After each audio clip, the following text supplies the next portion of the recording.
Para mau bruder, suster, bapak ibu, dan saudara-saudari yang terkasih dalam Tuhan, kemarin kita diajak untuk merenungkan sejauh mana kita berbuat kasih atau bertindak nyata dalam kehidupan kita sehari-hari untuk mencapai keselamatan yang ditawarkan oleh Tuhan. Hari ini kita diajak untuk merenungkan sebuah sikap lain dalam hidup rohani kita, yaitu soal berdoa, atau juga lebih luasnya soal berkomunikasi dengan Tuhan sendiri. Tentu kita tahu dalam bacaan Injil tadi, Yesus mengajarkan doa Bapa kami dengan pesan agar doa kita tidak bertele-tele dan lain sebagainya.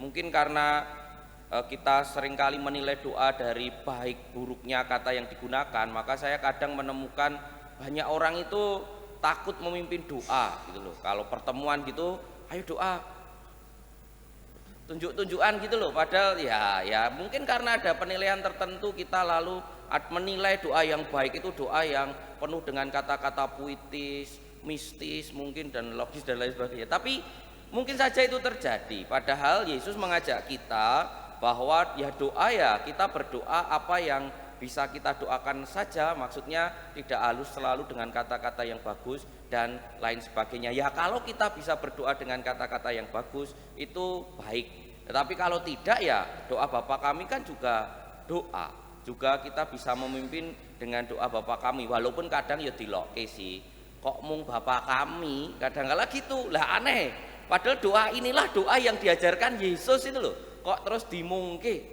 Kalau ada orang mimpin tiba-tiba Bapa, Putra, Roh Kudus, amin, Bapa kami yang ada di surga gitu, lalu ditutup Bapa, Putra, Roh Kudus, amin, kok mung Bapa kami loh. Ini doa yang diajarkan Yesus loh. Kadang kita nggak sadar, ternyata kita malah membuat penilaian soal doa seolah-olah harus dengan kata-kata yang bagus, kata-kata yang indah, kata-kata yang dikarang sendiri, bukan doa yang sudah kita hafalkan mungkin sejak kecil, bahwa kalau kita memimpin dengan Bapa kami ya nggak apa-apa sebenarnya, nggak masalah. Tapi kadang ono wae sing do ganjel iki rasa sembayang iki, mesti dalam artian begitu, itu aneh. Mari kita renungkan, apakah kita menilai doa dengan kayak seperti itu gitu loh. Jangan-jangan kita jatuh kepada itu, kepada penilaian doa lewat kata-kata yang indah dan lain sebagainya. Tetapi lebih daripada itu, bacaan Injil tadi itu dijejerkan dengan bacaan dari kitab Nabi Yesaya soal firman Tuhan, firman yang seperti hujan yang mengaliri bumi dan melakukan kehendaknya.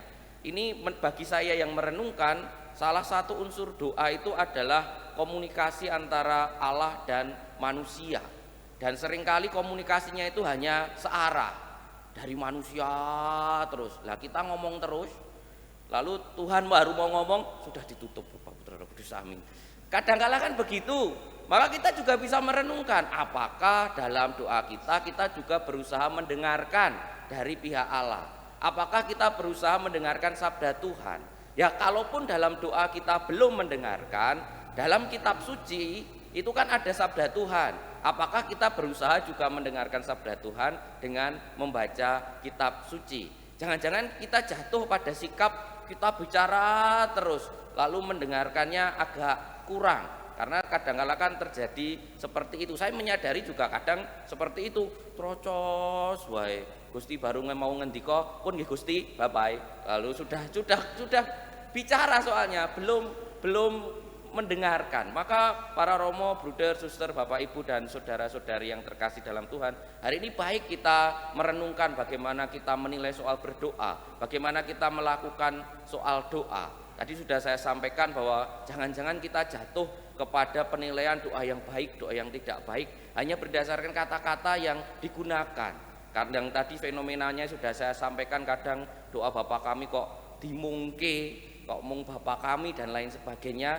Dan yang kedua, mari kita juga renungkan apakah dalam keseharian kita, dalam doa-doa kita sungguh mau mendengarkan Tuhan yang bersabda, entah dengan hening saat doa, entah kita membaca kitab suci yang berisikan sabda Tuhan itu.